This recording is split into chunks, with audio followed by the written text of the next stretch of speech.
Sabi nila, kapag ipinanganak daw tayong mahirap ay hindi natin kasalanan. Ngunit pag namatay tayong mahirap ay mayroon na tayong kakulangan. Gasgas mang maituturing ang pahayag na ito, ngunit sa ilan ay hindi nila ito pamantayan. Mga taong pinagkaitan ng karapatan sa ilalim ng mga taong makapangyarihan. Posible kaya magkaroon ng pag-iibigan sa dalawang taong langit lupa ang pag-itan o ito magdadala sa kanila sa tiyak na kapahamakan. Paano ka makakatakas sa isang kasunduan kung buhay mo ang nakasalalay? Magandang araw mga kaibigan. Samahan niyo po akong muli para sa isang kwentong pag-ibig na aking ibabahagi sa inyo na tiyak na kapupulutan ng aral at magpapaantig sa inyong mga puso. Pero kung bago ka pa lamang ay pakilike po ng ating video. Pakiclick ng subscribe button, gayon din ang bell icon para lagi kang updated sa mga susunod ko pang upload.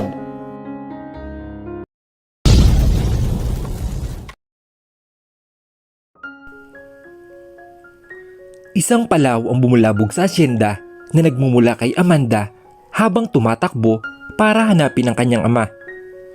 Makailang beses na siyang muntik na matisod, subalit hindi iyon rason para siya tumigil sa paghahanap sa kanyang ama. "Papa! Papa!" Tawag niya sa ama, subalit imbis na si Rafael ang makita, si Danica ang nasa lubong niya sa pasilyo. "Tita! Tita Danica! Tulungan mo ang mama ko! May kumuha sa kanyang mga bad guys." Nagsalubong ang kilay nito at pinanood ang paglandas ng luha sa pisngi ng bata. Naanimoy nagmamakaawa para tulungan siya. "Tita Danica, please po, hanapin po natin si mama." Pagtangis ni Amanda. Isa siya sa mga nakasaksi sa pagdukot sa kanyang ina kanina sa harap ng eskwelahan nila. Maraming nakakita, subalit wala nagtangkang tumulong dahil sa takot na baka madamay sa gulo. Nagpalitan din ng mga putok ng baril ang sasakyang kumuha kay Sophia laban sa driver na kasama nila sa tuwing naghahatid sunod kay Amanda. Subalit wala nitong kinahinatnan dahil sa dami nila. Hindi nito kinaya na mag-isa. "Alam mo, hindi ko alam kung matutulungan kita." Bago pa maituloy ni Danica ang sasabihin, binitawan na siya ni Amanda at nagtatakbo patungo kay Rafael. Nasa ekspresyon pa lang ng mukha nito, nakarating na sa kaniya ang masamang balita. "Papa! Papa! Si mama kinuha siya!" Ani Amanda sa ama, saka ito hinawakan sa kamay at hinila-hila paalis. "Kuhanin natin si mama. Mga bad guys ang kasama niya, Papa." Madilim ang mukha ni Rafael, subalit pilit niyang pinapakalma ang kanyang sarili. Bago kausapin ang kanyang anak na tumatangi sa harap niya. "Babawiin natin si mama, anak. Ibabalik ko siya dito." Ang tanging tugon niya, saka sininyasan si Arthur na ilayo muna ang anak sa kaniya. Nagwawala ito at tila gusto sumama, pero pansamantalang sarado ang isip niya ngayon dahil sa balitang itinawag sa kanya ng kanyang tauhan na nakatalaga sa paghatid sundo kay Amanda. Para may kung anong gustong sumabog sa loob niya, pero nanatili siyang kalmado dahil di siya makakapag-isip ng matinong plano oras na madala siya sa emosyon niya. "Oh, wag mo nga akong titigan ng ganyan na para bang may kinalaman ako sa pagdukot ng asawa mo." Ani Danica nang mapansin ang tingin ni Rafael sa kaniya. "Unang-una, hindi ako mahina para ipagawa pa sa iba. Ang kaya ko namang gawing mag-isa." Wala itong sinabi, pero sa paraan pa lang ng mga tingin nito sa kaniya, batid niyang pinagsususpetsahan siya ng kanyang kakambal. Napangisi siya. "Mukhang nadadagdagan ang mga taong gustong dispatchahin ang mag-iina mo." Aniya, at wala na siyang pakialam kung lalong magalit si Rafael. Masyado ka nasing nabubulag sa kanila at wala ka ng ideya sa nangyayari sa paligid mo. Magulat ka sa isang araw, talikuran ka na ng mga tao mo dahil sa pagiging pabaya sa organisasyon na pinamumunuan mo. Tumahimik ka, Danica. Hindi ko hinihingi ang opinyon mo." Nilagpasan lang siya ni Rafael at tuluyan naglakad palabas ng asyenda para hanapin ang kinalalagyan ni Sophia. Nagpabuga siya sa hangin habang pinanonood ang paglalakad ni Rafael palayo sa kaniya. Hindi na ako magtataka kung sa isang araw, maulit sa pamilya mo ang nangyari sa pamilya natin. Unti-unting nagising si Sophia dahil sa ingay ng mga tao sa paligid niya. Nakakaramdam pa siya ng pagkahilo, subalit segundo lang ang tinagal nito na mapagtanto ang sitwasyong kinalalagyan niya. Nakatali siya sa isang silya habang ang bibig niya ay mayroong tape na nakatapal para hindi siya makapagsalita. Nangyari na ito sa kanya noon, ngunit ang pagkakaiba ngayon, maliwanag ang silid na kinalalagyan niya. "Oy, gising na yun." Napatingin siya sa gilid niya nang marinig ang boses na yun ay mula doon. May 3 lalaki siyang kasama habang mayroong shotgun na nakasandal sa mga gilid nila. Tumayo ang isa at lumapit sa kanya para tanggalin ang tape na nasa bibig niya. "Ano ka ngayon? Lalaban ka ba?" Tanong nito at nang makita niya ang tattoo sa pisngi nito, doon niya namukhaan kung sino ang lalaking nasa harap niya. "Anong kailangan nyo?" Buong tapang niyang tanong habang matalim na binigyan ng tingin ang ibang kasama niya sa silid. "Chill ka lang. Wala kaming gagawang masama sa iyo ngayon." Sambit noong isa saka tumayo at nag-inat. "May mga kailangan kaming ipaalam sa iyo para na rin sa kaligtasan mo." "Kaligtasan ba ang sabi mo?" Hindi makapaniwalang tanong ni Sophia saka sarkastikong natawa. "Ano ba tingin niyo sa akin? Tanga? Dudukutin niyo ako? Tapos sasabihin niyo para to sa kaligtasan ko? Una sa lahat, hindi ko kayo kilala." Natawa ang nasa harap niya. "Hindi. Pero iyong nag-utos sa amin, tiyak na kilala mo." Nagsalubong ang kilay ni Sophia at kusang pumasok sa isip niya si Danica. Pero bago niya pa ito banggitin, bumukas ang pinto at niluwa nito ang isang lalaki na hindi niya inaasahang makita. Marwel? Marwel Rivera?" "Ako nga." Nakangising wika nito sa kanya habang nakataspa ang isang kamay para kumaway. "Bago ka mag-hysterical, pakinggan mo muna ang sasabihin. Wala akong oras para makinig sa mga katulad mo." Matigas niyang sambit habang nagsisimulang magwala sa kinauupuan niya. "Pakawalan niyo ako dito." "Hindi ka pa namin pwedeng pakawalan," ani Marwel at nagsindi pa ng sigarilyo sa harap niya. "Gusto ko lang malaman, kilala mo ba ang asawa mo? Kilala mo ba ang mga Garcia?" "Ano naman ba to?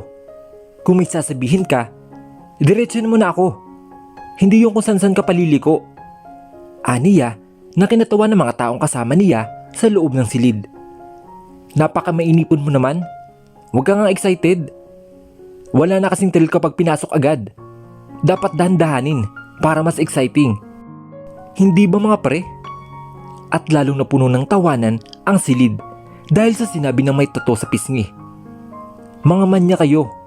Walang nagawa si Sophia kundi ang manggigil sa kinaupuan niya. Kung mayroon lang siyang hawak na baril, hindi siya magdadalawang isip na paputukan ang mga taong kasama niya na tila ba pinagkakatuwaan siya. "Ang asawa mo. Paano kung malaman mo na may nililihim siya sa'yo?" Tanong ni Marwel. Isang madilim na sikreto na pwedeng sumira sa relasyon nyo. "Ha? At sa palagay mo, maniniwala ako sa lalabas dyan sa bibig mo?" Tanong pabalik ni Sophia. "Nagsasayang ka lang ng oras, Marwel. Kung may balak kang sirain si Rafael sa akin, itigil mo na dahil hindi ka magtatagumpay. Sa ating dalawa, mas kilala ko ang asawa ko." "Sigurado ka?" At kasabay nito ang muling pagbukas ng pinto sa loob ng silid. Pumasok ang isang lalaki na tila pamilyar sa kanya pero hindi maalala kung saan siya nito nakita. "Late na ba ako para dito?" Tanong ni Gilbert sabay kaway si Sophia na animoy tila kilala ang isa't isa. "Napakabilis makaamoy ng asawa mo. Biruin mo 1 oras ka pa lang narito, sinusundo ka na agad." Sa sinabi nito, nagkaroon ng lakas ng loob si Sophia. Nabuhayan sa narinig pero agad nitong sinira ni Marwell dahil sa sarkastikong tawa na pinawalan nito. "What the? Huwag kang masyadong masaya." Anito, saka tumalikod para kuhanin ang mga papel na nasa isang mesa. "Ganyan pa kaya maging reaksyon mo oras na malaman mo ang nililihim sa iyo ng asawa mo?" Nilipat-lipat ni Marwell ang mga papel na hawak niya. Naanimoy namimili pa kung ano ang unang ipapakita kay Sophia. "Siguro naman, pamilyar ka sa lugar na ito." Inarap sa kanya ni Marwell ang isang dyaryo kung saan nakalahad ang isang artikulo patungkol sa isang shootout na nangyari ilang taon na ang nakakaraan. May nakapaskil na litrato at sa unang kitab niya pa lang, ito ang plaza kung saan namatay ang kanyang ama. "Diyan namatay ang pamilya ko." Ani Gilbert na hanggang ngayon sobrang sama pa rin ang loob niya sa nangyari sa kanyang anak at asawa. Nakapaghiganti na siya, subalit di pa rin nabuwasan ang bigat na dinadala niya. "Nadamay ang mag-ina ko dahil sa maalitan ng mga organisasyon at kabilang doon ang Garcia clan." Sunod na ipinakita ni Marwell ang isa pang dyaryo na kung saan nakalahad ang pangalan ng mga inosenteng tao na nadamay sa kaguluhang iyon at naroroon ang pangalan ng kanyang ama. "Alex Mendoza. Ito ang pangalan ng pinakamamahal mong ama, hindi ba?" Ani Marwell sa kasunod na pinakita ang isang litrato. Kuha ito sa isang burol at naroroon ang kanyang ina, kasama ang isa pa na mukhang pamilyar sa mukha. Si Richard Garcia, na ngayon ay wala na. Itong taong to ang isa sa mga miyembro ng Garcia clan. At sa kuha na ito, makikita mong may sobre na hawak siya. Na maniwala ka man o sa hindi, isa yung malaking pera. Pera para sa pananahimik ng iyong ina. Pagpapatuloy pa ni Gilbert. Sa madaling salita, isang suhol. Isa rin ako sa sinubukang bigyan ng sobre ni Richard. Pero hindi ko tinanggap dahil hindi na mababalik ng perang yun ang mag-iina ko. Hindi makapagsalita si Sophia. Walang gustong lumabas sa bibig niya pero unti-unti siyang nadudurog dahil sa mga sandaling ito. Mayroon na siyang ideya patungkol sa pagkamatay ng kanyang ama. At ang panghuli, gusto kong makilala mo ang Garcia clan na siyang dahilan kung bakit namatay ang iyong ama. At ipinakita ni Marwell ang huling hawak na litrato. Isang family picture na kung saan nakaupo sa gitna ay si Alexander Garcia, ang pinuno ng Garcia clan na ama ngayon ng kasalukuyang boss ng organisasyon. Pagbaba pa lamang ni Rafael ng sasakyan, hindi alintana ang mga sumasalubong sa kaniya ng mga tao ni Rivera na nagtangkang pigilan siya pero hindi niya ito pinapansin. Nagtuloy-tuloy siya sa paglalakad papasok sa pugad ng mga Rivera, saka hinugot ang baril na dala. Sabay kasa at tutok sa mga humarang sa dinadaanan niya. "Wala akong panahon para sa inyo. Nasaan ang boss nyo?" tanong niya sa mga ito. "Wala dito sa bansa ngayon ang boss namin, Garcia. Anong pinunta mo dito?" tanong ng isa sa mga kapitan ng Rivera clan, saka suminyas sa mga kasama na ibaba ang baril na nakatutok kay Rafael. Kung ganoon, nasaan si Marwell Rivera? Sa mga oras na ito, hindi alam ni Rafael kung kaya niya pang magtimpi. Nagsisimula naman siyang lamunin ng galit niya at malapit nang dumating sa punto na hindi naman niya makikilala ang sarili dahil sa halimaw na nasa loob niya. "Anong kailangan mo sa kanya?" tanong ng kapitan ng Rivera na mukhang walang ideya kung bakit napusod ang mga Garcia sa pugad nila. "Garcia, wala kaming balak patulan ang pag-aamok na ginagawa mo. Pero oras na may gawin ka sa mga kasama ko, hindi kami magdadalawang isip na patulan ka." "At sinong tinatakot mo?" tila panghamon na tanong ni Rafael. "Kayo ang gumawa ng rason para sugurin namin ang kampo ninyo, kaya huwag kayong magsasalita na para bang naapi kayo." Sa gitna ng tensyon sa pagitan ng dalawang organisasyon, humupa ang nagbabagang emosyon ni Rafael na makita ang babae na dahilan ng pagsugod nila na naglalakad patungo sa kinatatayuan niya. Sophia! Ang tanging lumabas sa bibig niya. Wala siyang makitang emosyon sa mukha nito. Na hindi niya alam kung meron ba siyang dapat igagalit o ipag-alala. Sa halip na magtanong, sinalubong niya ito ng yakap dahilan kaya tuluyang mawala ang negatibong emosyon sa loob niya. Nakahinga siya ng maluwag, subalit nang mapansing may mali kay Sophia, agad niyang nilingon ang mga Rivera. Anong ginawa niyo sa kanya? Kalmado ngunit baka sa boses nito ang galit na humupa na kanina pero muling nabuhay dahil sa pananahimik ni Sophia sa tabi niya. Nilingon niya ito para sana'y kausapin pero nagsalita ito. Gusto ko nang umuwi, Rafael. Walang emosyong wika nito saka siya nilagpasan at naglakad patungo sa labasan. Nagtataka man, mas pinili na lamang sundan ito ni Rafael at alalayan papasok ng kanilang dalang sasakyan. Hanggang sa pagbiyahe nila pauwi, nanatili itong walang imik. Sinubukan itong kausapin ni Rafael pero wala siyang makuhang sagot hanggang sa makauwi sila sa asyenda. Tikom pa rin ang bibig ni Sophia. Pinagmasdan niya ang kabuuan nito pero wala siyang makitang kahit na anong marka, sinyalis na sinaktan o may persahang naganap. Sophia, may dapat ba akong ipag-alala sa'yo? Hindi na natiis ni Rafael ang sarili na muli magtanong. Nakapasok na sila sa loob ng asyenda pero di pa rin siya iniimikan nito. Bakit ba hindi ka nagsasalita? May ginawa ba sila sa'yo? Huminto ito sa paglalakad at hinrap siya na may namumuong luha sa kanyang mga mata. Bakit di mo sa akin sinabi ang totoo? Nanginginig ang boses na kanyang narinig mula kay Sophia. At sa tingin pa lang ng mga ito sa kaniya, pakiramdam niya ay kinamumuhian siya nito. Anong ibig mong sabihin? Nagsimulang kumuwala ang luha ni Sophia pababa ng pisngi niya. Mga luhang kanina pa niyang gustong ilabas matapos malaman ang katotohanan sa pagkamatay ng kanyang ama. Rafael, gusto kong marinig mula sa iyo ang totoo. Gusto kong tapatin mo ako. Inangat ni Sophia ang papel na kinuha mula sa bulsa ng pantalon na suot niya upang ipakita kay Rafael ang isang bahagi ng dyaryo. Ito, dito sa lugar na to. Dito namatay ang papa ko. Nadamay siya dahil sa gunulaking sangkutan ng mga organisasyong kabilang na ang Garcia clan. Sabihin mo sa akin, may alam ka ba sa bagay na to? Hindi makapagsalita si Rafael at napako ang tingin sa dyaryo na ipinapakita sa kaniya.